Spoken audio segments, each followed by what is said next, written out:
Today I'm gonna be doing a thrift flip. I haven't made a thrift flip video in a while because I feel like when people used to do thrift flips, it would be like cropping a t-shirt. But then at some point, something changed and now every thrift flip involves whipping out the sewing machine and like best dress is making a dress from scratch. And I'm like, I just cannot keep up. I don't know how to sew. But I ended up coming up with some ideas that I feel like anyone can do. And they're pretty cool. They're not just cropping or like making jeans into shorts or anything. If you're new here, be sure to subscribe. Follow me on Instagram if you haven't already. Hopefully you guys like the video. Let's start.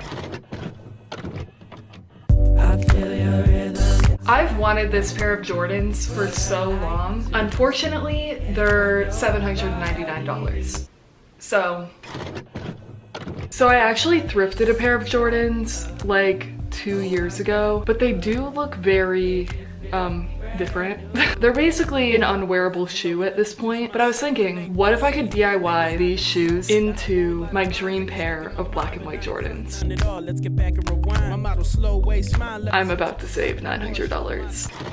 So the first step, I'm taking a magic eraser, and this is literally magic. I'm using it to clean the shoes, and it actually worked really well. One issue was that the stitching and soles were both really stained, so I took a white paint pen and used this to whiten them. I know this is a little sketchy, but I was looking up tutorials on how to whiten yellow sneaker soles, and a lot of them talked about like leaving the shoes in the sun, using all these different products, and even then the end results weren't great. So I didn't really have a ton to lose, so I saw this one tutorial where a guy used a white paint pen, and I had one already, so I was like, I'll just try it. You know, if it doesn't work, it doesn't work. But it actually worked very well. To paint on the black parts, I ordered this black leather paint from Amazon. Definitely get leather paint. It is so different from acrylic paint. I would say be careful with where you're painting. I did use painter's tape for a few of the parts, but honestly, the painter's tape was kind of more difficult in my opinion, so I just used a pretty small brush and really tried to be careful. It can be my heart's on lock, yeah, you got the key. Don't look at me for gossip, I ain't spilling no tea. I'm just studying your body like I got a degree. Yeah, look baby, I'm just spitting the facts. I'ma lay you down like a verse on this track. I'm the one for you, other guys are just whack. There's a whole— So far, I love them. I think they're turning out so well. The leather paint I used, I'll link it below. It's working really, really well. So now I just need to do the soles and paint those black. Share your life with me, cause you're driving me crazy. Care for me as much as the mother who raised me, but I need you in my life cause you're the one who gon' save me. I feel your rhythm inside of me. What I like to see, hands on your body. The one big issue I had were the creases. Any sneakerheads watching, I'm so sorry, but these are the most crease shoes I've ever seen. So I was watching some tutorials on how to somewhat uncrease them. Of course, there's a limit because these are awful, but I saw a tutorial where they used an iron and a t-shirt. I stuffed the shoes with socks to kind of bring them back to their original form. Then I covered the shoes with a pretty thin t-shirt and ironed on top of that. And basically I tried to iron out as many creases as I could. The last thing I did was buy a pair of black laces on Amazon. These were actually originally Converse laces, and I think they were only like $5 or less. I cannot believe how these turned out. We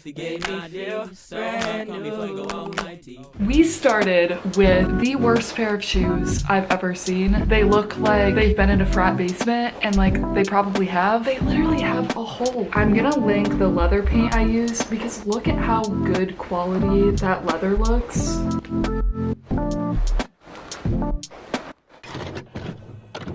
Had to ask a question if you had— I actually got this idea from TikTok, but basically this is a way to resize your jeans and turn any pair of jeans into crossover jeans. So basically all you have to do is go on Amazon and order these button pins. They were so cheap, literally like $5. So I'll show you how to do this. This is perfect for my whole not sewing situation. You have the basic button, and then you have the pin backing. So what you do, obviously, unbutton. I love unbuttoning my pants on YouTube. You have to figure out how big you want your pants to be. So for me, I want them to be like this. And then all you have to do is pin your button into this spot. I'm poking this pin through and then sticking on the button. And I can just cross these over and button on this new one. They literally fit perfectly. And I have the look of like a crossover jean. And actually what you can also do if you have jeans that are too small is instead of putting the extra button here, you could put the extra button right here and actually make your jeans a tiny bit bigger, which I think is so cool. You can leave it in like through the wash and everything, or you can always take it out and use it on another pair of pants. If you gain or lose weight, you can move it out more or in more. Instead of buying a whole new pair of jeans, you can just move the button over. Pretty genius in my opinion. I also have this pair of pants, which were definitely too big on me. So I ended up taking a shoelace from those old Jordans. I just kind of like pinched the fabric and cut a hole so that way I could weave the shoelace through. I used a pencil to kind of like push it through because it is pretty hard to weave. Some of the people on TikTok just did 2 holes, these 2 in the front, and then weaved it all the way around. So I cut a few more holes just to break it up more, and it made it a lot easier. You end with your 2 strings in the front. You can use the shoelaces to pull the waistband tighter and then tie this to the size of your waist.